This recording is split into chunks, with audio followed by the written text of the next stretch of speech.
Hello friends, मैं हूं doctor Manish के शर्मा। मैं एक plastic cosmetic breast aesthetic surgeon, hair transplant, diabetic foot care surgeon हूं। तो आज हम बात करेंगे इस वीडियो में ब्रेस्ट ऑगमेंटेशन के रिलेटेड, क्योंकि हमारे सोशल मीडिया चैनल पे काफी ब्रेस्ट ऑगमेंटेशन के रिलेटेड आप लोगों की क्वेरीज आ रही थी। तो हम वन बाय वन उस क्वेरीज को एड्रेस करेंगे। तो ब्रेस्ट ऑगमेंटेशन के रिलेटेड हमारी क्वेरीज थी एक प्रिया शर्मा की, जिन्होंने पूछा है कि इज ब्रेस्ट ऑगमेंटेशन सेफ और नॉट। प्रिया जी, ये ब्रेस्ट ऑगमेंटेशन जो है ये बिल्कुल सेफ प्रोसेस है। जो आपका डाउट है इसके रिलेटेड भी, इसमें कई बार हमारे लोगों में क्लाइंट्स पूछते हैं कि सर ब्रेस्ट ऑगमेंटेशन इम्प्लांट डालने से कोई कैंसर वगैरह का रिस्क तो नहीं होता। ऐसा नहीं है, क्योंकि जो अभी इम्प्लांट्स हमारे पास हम यूज कर रहे हैं ब्रेस्ट ऑगमेंटेशन के लिए काफी सेफ है। 5th generation silicon implants use कर रहे हैं, तो उसमें ऐसा कोई रिस्क नहीं है, क्योंकि all over the world wide इसको रूटीन में लोग यूज कर रहे हैं। तो ऐसा कोई इंसिडेंस अभी लेटेस्ट में देखने को नहीं मिला है। देन उसके बाद अंजलि महाजन जी की क्वेरी थी कि ब्रेस्ट इम्प्लांट की कॉस्ट क्या है इंडिया में। अंजलि जी, ऐसा है कि ब्रेस्ट इम्प्लांट्स की जो कॉस्ट है वो हमारे इंडिया में स्टार्ट हो जाता है 50,000 के अबव, बिकॉज इसमें हम डिफरेंट ब्रांड्स के आजकल इम्प्लांट्स आते हैं। तो इन इम्प्लांट की कॉस्ट जो है 50,000 से स्टार्ट होके it can go up to the 80 to 90,000 per pair of the breast implant.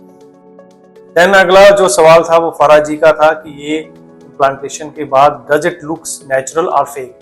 ये फरा जी, ये बिल्कुल नेचुरल लगता है, क्योंकि इसमें हम जो प्लांट्स हैं वो ग्लैंड्स के नीचे डालते हैं, मसल के नीचे डालते हैं। तो अगर आपके इम्प्लांट का राइट चॉइस है, depends upon your the base width of the breast, तो ये बिल्कुल नेचुरल ही लगते हैं।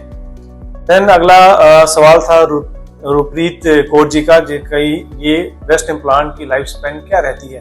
रुप्रीत जी, जो ब्रेस्ट इम्प्लांट की लाइफ है यूजली हम लोग देखते हैं कि ये 8 to 10 ईयर्स तक इतनी दिक्कत नहीं आती। उसके बाद शायद हमें इसको बीच में रिप्लेस करना पड़ सकता है, आप इंक्रीज साइज जो है इंक्रीज कर सकते हैं।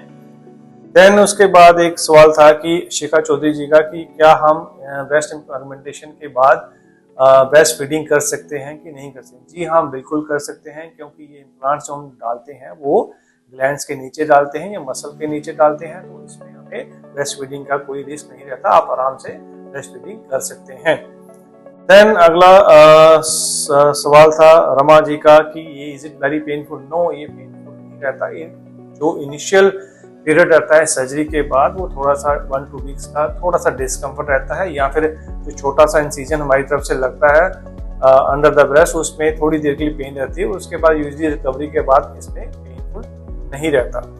देन हिना भट्ट जी का सवाल था कि सलाइन और सिलिकॉन इम्प्लांट में क्या डिफरेंस है। देखिए, सलाइन इम्प्लांट यूजली जो रहते हैं वो स्मूथ टाइप ऑफ इम्प्लांट रहते हैं, जो हम पहले यूज किया करते थे, और सिलिकॉन जो है कोर्स टाइप रहते हैं, जिसमें इसके सलाइन का स्लिप होना के चांस कम रहते हैं, इसमें रिएक्शन के चांस कम रहते हैं। नोवाडेज आजकल हम नैनो टेक्सचर्ड सिलिकॉन इम्प्लांट ही यूज कर रहे हैं। देन रिया कुमारी जी का सवाल था कि can implant burst inside the body. देखिए, जो सिलिकॉन इम्प्लांट्स होते हैं बर्स्ट होने का चांस बहुत ही रेयर रहता है, अनटिल अनलेस ऐसे इम्प्लांट्स में पंक्चर ना हो, तो अदरवाइज ये इम्प्लांट्स बर्स्ट नहीं करते। देन रिकवरी टाइम, ये मैंने आपको ऑलरेडी बता दिया। शमा जी का सवाल है अग्रवाल जी का कि ये रिकवरी टाइम क्या रहता है। यूजली आप लेके चलो 1 to 2 वीक्स हम रिकमेंड करते हैं कि इतना आपको रिकवरी टाइम लग जाता है। अदरवाइज इसमें इतना ज्यादा कोई बहुत ज्यादा लंबा टाइम रिकवरी में नहीं लगता है।